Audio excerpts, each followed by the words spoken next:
All right, welcome back to Shadow Shorts. If we've never met before, my name is Jeff Echols. I am a senior advisor and the head of marketing at Shadow Partners, and we've launched this effort that we call Shadow Shorts so that we can have conversations with the best and the brightest in the world of the built environment, and specifically those that are focusing on innovation in the built environment. And I am pleased to be joined today by Steve Weikal.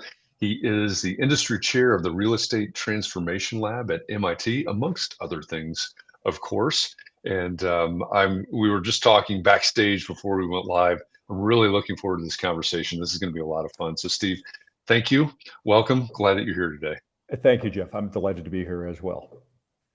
So, as we were talking, as we were getting ready, one of the things that we sort of touched on was this idea of built environment transition, or BET. So, for those of us that don't know what built environment transition is, what does that mean, and what are you working on there? Yeah, that's a great question, Jeff. It's actually a kind of a new inquiry that we're making at the Center for Real Estate in the lab, and the built environment transition. We are seeing some meta trends or mega trends that are impacting the built environment, some really big ones. And these will be familiar to your listeners. Climate change, breakthroughs in science and technology, sociogeographic trends, for example, hybrid work, which is really about the people. It's not the built environment responds to these kind of social changes that are happening. And we think, and by the way, those are just kind of three big ideas. There are other things going on, but we think this is going to cause, as my colleague, Professor Dennis Frenchman says, an epic reordering of the planet. Now, there might be a little hyperbole in there, but on the other hand, there's going to be a significant kind of reordering of the built environment and the various aspects that we all work in. That makes a lot of sense. I mean, it's when I think of built environment, right, coming from an architecture background, of course, in my past, we would be designing things, we'd be designing the built environment, but you could never do that in a vacuum because it has an impact on the people, has an impact on the planet, of course, all of these things that we talk about. So it makes sense that that's a two-way street, or even, multiple different avenues there. So when you think about the three that you named off and beyond, what's going to have the biggest impact, or are you even measuring in terms of relative scale? Oh, yeah, great question. So I defer to some other research that's been done. We've done some research on it at MIT, but let me throw some numbers out to you, and people can follow up. You can Google some of this stuff. McKinsey has been writing about this. Fifth Wall, a big VC, has been talking about some of these elements. There was a recent work from home and office report from, I think, some researchers from Harvard and one of the other colleges. But let me give you some numbers. The retrofitting the existing energy and land use infrastructure, which would include real estate, but retrofitting that to net zero is expected to trigger $275 trillion in spending through 2050. So that's with a T. Even if McKinsey is off by 100%, it's still a huge number. So that would be net zero retrofitting kind of our world for net zero. Now, Greg Smithies from Fifth Wall has said that estimates that existing commercial buildings might require anywhere from 18 to $36 trillion to decarbonize. So is that a subset of that big number? Yeah, probably by some measures. The other one from that Harvard report on the impact of remote work on U.S. commercial office property is estimated to cause a destruction of value of $413 billion. That's with a B, fortunately. So when you start talking about those numbers, and there are a couple of other ones, and so we think there could be a $350 trillion opportunity, whether you are decarbonizing, whether you're repurposing, whether you're building new, whether you're working on old. I actually think the retrofit part is the most intriguing. Maybe you would too as an architect. So those are the kinds of numbers that we're looking at. So if you're if you're a real estate developer, or if you're an occupier, or if you're a startup, Shadow is deep into the early stage, as we are in some things as well with startups and founders and VC.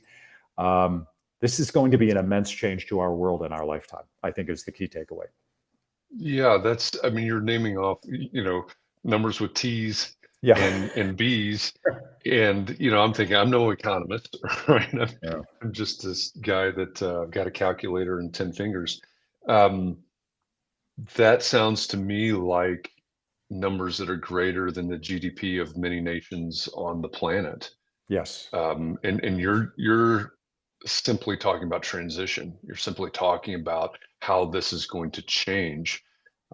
That's really amazing. What do you see? You're focused on real estate. So where do you see the biggest focus in these areas, maybe early on? Yeah, great question, because it's going to take in our lifetime, So this is not a let's fix it this year issue. Exactly. Yeah. So I'll mention that the center has this really great lens on real estate, because we're within the School of Architecture and Planning, not in the business school, like a lot of other programs. Now, being in the business school is a great place to be as well. And we do the hardcore finance and the economics. But to be together with the architects and the planners, and the media lab, as I mentioned, is also part of our school within MIT. So we get this holistic view of what's happening. And what that means is that we don't just look at the building. We really look at context, cities, transit, infrastructure, the people. So there are all of these, as you and I both know now, that the real estate industry can't just look at buildings anymore. We have to look at the whole thing. So to answer your question, then, I think that climate is probably the most pressing. It all seems to be connected to climate. And so when you look at demographic shifts and migratory kind of global migration, if you're looking at those sociogeographic, often that's related to climate. And if you're looking at science and technology, often that's related to climate. So I think the alarms have been sounded. This has been percolating. And it just seems to me, and I don't know, maybe you have a different perspective, but it seems to me that in the last couple of years, just recently, the alarm bells are really loud. Right. About if we don't do something, we might really be in a jam. Right.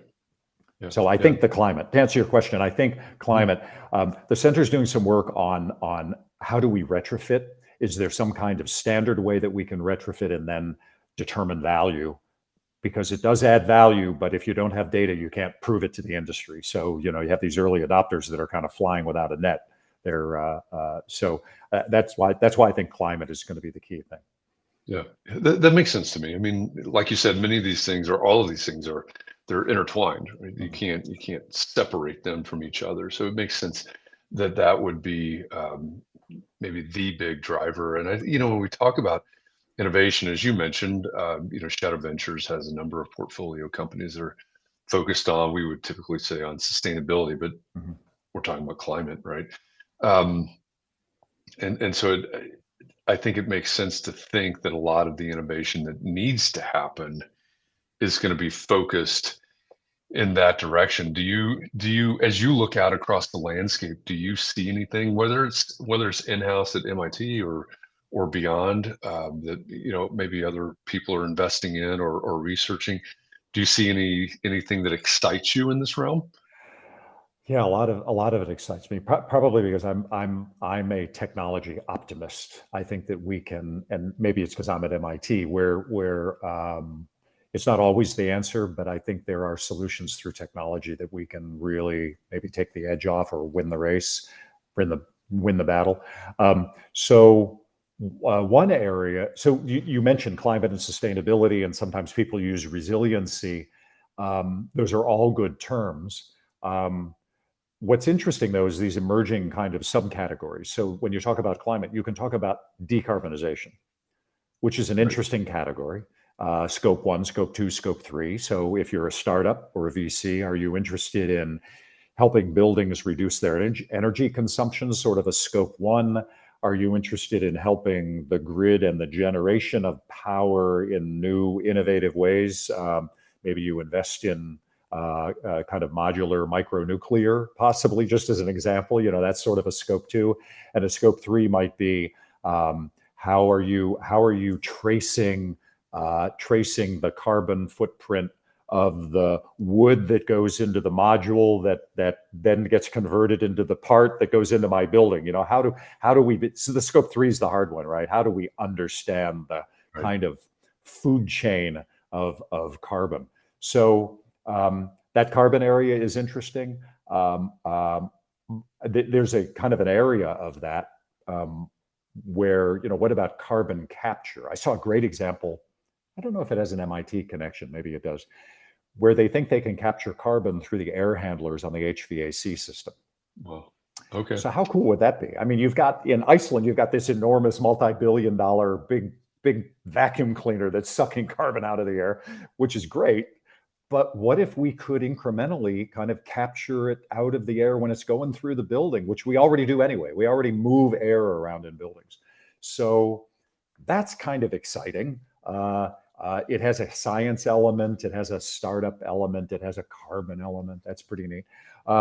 So anyway, those are, I'm kind of thinking of one other example I'll give you from MIT is using LiDAR to do sort of an MRI on a building to understand, because we really don't know how the buildings perform from a mechanical standpoint. As an architect, I'm sure you struggle with that. How do you go back and measure when there are no tools or sensors or anything in place? So rather than in an old building, right, you could go in and spend a bunch of money on sensors, but what if you could do a LiDAR scan like you put it in a big MRI machine at the hospital? So that's another neat one. That to me is super interesting. We were talking before. In my graduate level pro practice class, I run it like a startup incubator, and so the students go through. They come, what's the problem that needs to be solved, et cetera, business plan, and then we pitch it as Shark Tank at the end. And a couple of years ago, a student was focused on existing, sometimes maybe historic buildings, but their idea was creating a dashboard that required a lot of sensors, right? As you said. And so that idea of the LiDAR doing that MRI type scan, I think is fascinating. Maybe that would have been the next iteration of their idea had they continued that project beyond the class. And you can scan inside and outside. There's another company that I met with that does LiDAR. You walk around on the inside of the building, and there are other methods to do this, but it's getting so much faster and cheaper. And even not to discount sensors, because sensors are getting down to pennies a piece. So you could just put them all over the building. And now in a way that we weren't able to do when they were $100 a piece or $50 a piece. Sure. Yeah, but I think that's a good point too. As we think about innovation and we're going where we're going here, being able to utilize these things in some practical, the vacuum in Iceland versus the HVAC system in my building, right? Being able to develop some module that's repeatable, that's easily repeatable and usable. I think that's going to move the needle for us. This is a fascinating conversation. If you're out there watching this, maybe in the future or listening to this now, these are the types of conversations that we want to have here with Shadow Shorts. And if you want more conversations like this, we've got an event coming up. It'll be the 7th annual for Shadow Ventures. It's called Shadow Summit. It'll be in Atlanta, October 24th through 26th. And these are the exact kinds of conversations that we will have there. This is not a conference that you're going to go to and get sort of this superfluous level conversations about sustainability, et cetera. We go deep. One of my colleagues, Ian, said that's what's unique about this conference is every single one of these conversations is basically geeking out on a topic, and that's fantastic. I love that. Our CEO, KP Reddy, said that Shadow Summit 2023 will be a recap of everything that's happened in terms of innovation in the built environment and a preview of what will happen, what you need to plan for, what you need to budget for as you look at innovation in the built environment for 2024. So if you want more information, we're constantly updating the site now, shadowsummit.com. Schedule will be out, speakers will be out very, very soon. So go to shadowsummit.com to find more information about that. Steve, if people want to know specifically about what's going on in your area at MIT or anything else that you're working on, where should they go? How do they contact you? A couple of resources. One would be the MIT Center for Real Estate website, which is cre.mit.edu. Sign up for the newsletter that we send out every month that gives updates on the research from the various labs. I think that's a great resource. The other possible resource is the Sensible City Lab within the School of Architecture and Planning, also the Media Lab website. And actually, the School of Architecture and Planning has their own newsletter about what's happening throughout the MIT community related to the built environment. So any of those would be good resources. I think the Center for Real Estate is probably the one that is aggregates the most relevant and useful information for people in the industry. Sure, that's great. This is another one of those conversations that I would love to continue this for about another hour, but it's called Shadow Short, so we've got to wrap it up. Totally understood, but glad to come back anytime. Absolutely. I'm going to take you up on that. I really appreciate you being here. So thank you to all of you out there that are watching this or listening to this.